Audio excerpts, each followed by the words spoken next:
Hey guys, Nix here. So, back from San Diego, at long last. Actually, of course, that was a few days ago, but I've been busy running around, so it is nice to finally have a minute to catch up with the T-tubes here. Seems like there's been plenty going on. New DMCA stuff from Venom Fang X and all sorts of fun shit with that. Got my icon greenified, also changed it to a picture of Piper. Got the new camera here. We have an older, portable camera, a digital camera that does short videos, but no sound. And I actually didn't figure that out until I tried to upload something some time ago and, well, had no sound. So that's the camera. I call him Gamera for you fans of bad old sci-fi movies. And yeah, I guess that's about it. So the actual reason for this video is to answer the age-old question: Atheists, why live? Now, I was tagged by Stealth Badger, and I've watched the vast majority of the other responses out there, and obviously this is a question that has reared its fluffy little head on numerous occasions, and as religious fiction pointed out quite rightly, it's almost like a blank check question. It's almost, I don't know, I guess I'll just give you my take on it, and it's difficult not to be flippant when I give my take on this question. Atheists, why live? I understand. When I say that I don't understand where they're coming from, of course, you're going to have to just bear with me on the phraseology there, because I do understand where they're coming from, but it doesn't make any sense to me. The words that come out of their mouth do form sentences, more often than not, but I just don't get it. Why live? What do you mean?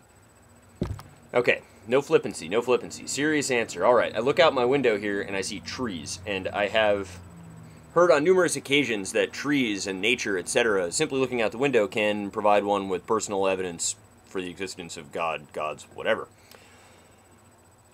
I gotta take it the other way, guys, I really do. Why live? Well, that tree is part of the reason. Reason number 62B, Samantha.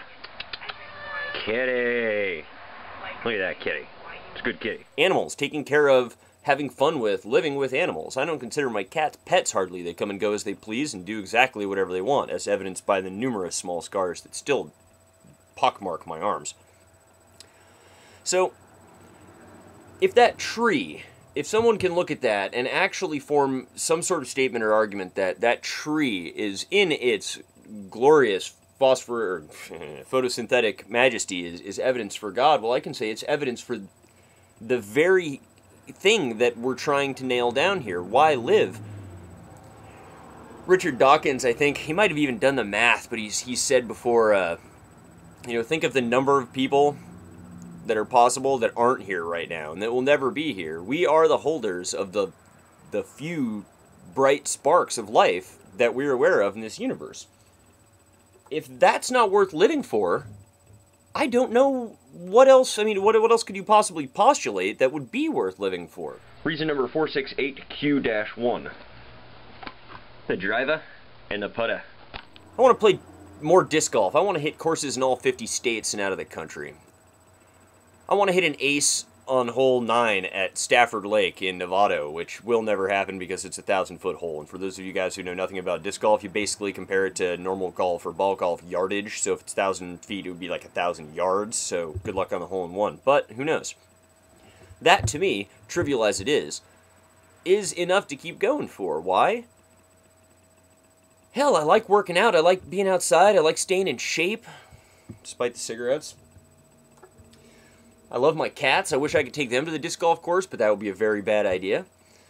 I suppose it's difficult for me to phrase a really concrete answer to this question that doesn't ramble a bit, because the question itself seems to me to be alluding to something that hasn't even been really defined or nailed down yet. Basically, if the answer you're looking for has to be some dedication to some other, you're following, whether it be Jesus or the Flying Spaghetti Monster or whatnot, and that's it, that's the sole focus of your life, then hell, I guess in a certain sense I envy someone like that. I envy you guys, because, man, it must really be focusing. It must. I've said a million times that it would be great if I was an asshole. If I was completely self-centered, didn't care about anybody else, this life would be super easy. Fortunately, I do happen to have a sense of morals and ethics, right and wrong, and no, it didn't come from Jeebus.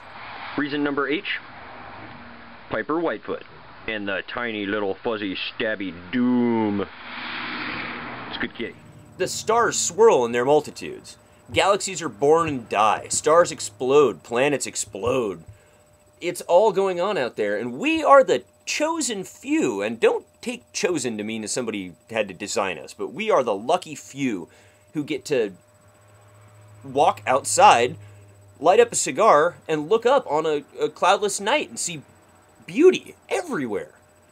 Who could not be impressed by that? Well, self-answering question. Don't bother responding to that.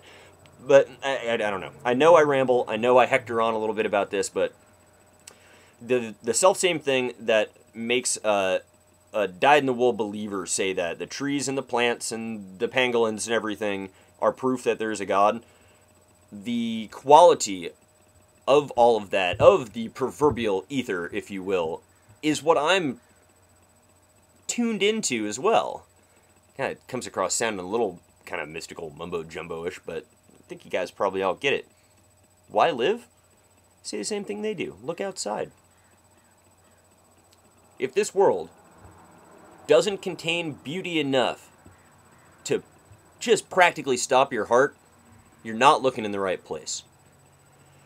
I guess I should qualify that a little bit, and I mean, it really does, it sounds kind of aggressive to people that, I know there are people out there who are in bad situations that are outside of their control. I know that, so I'm not trying to come across as condescending or anything, because fucking Flying Spaghetti Monster knows I've got my share of problems.